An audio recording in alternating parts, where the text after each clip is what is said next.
Sunog sa Regalado Highway, Quezon City. Sumiklab ang apoy kanina alas 2 na madaling araw, May 21, 2024.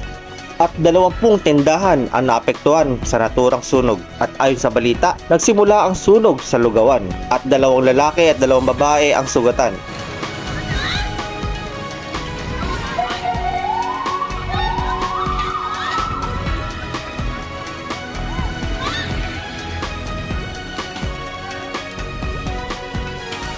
Mga may kakalang sunog dyan ha, may sunog dito, nakakalam ng mapoy dyan.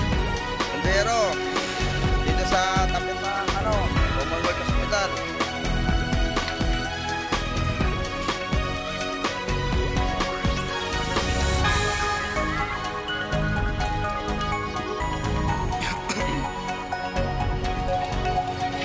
Init na, init.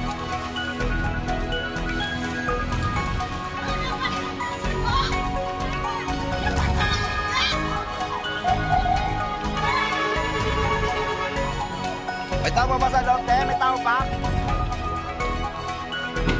Uy, sumasabog, sumasabog.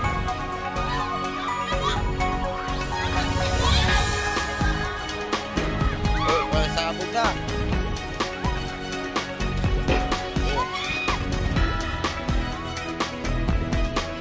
Bigla lumaki apoy, napakalit lang kanina.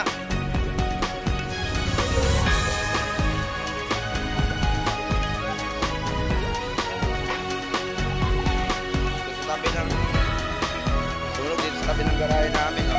Makabuot ng garahe namin, patay tayo nito.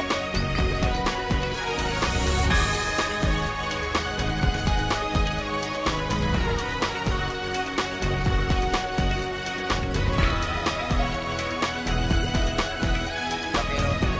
Labas nyo na yung mga bus. Laki. Oh, labas nyo na yung bus, labas nyo yung bus.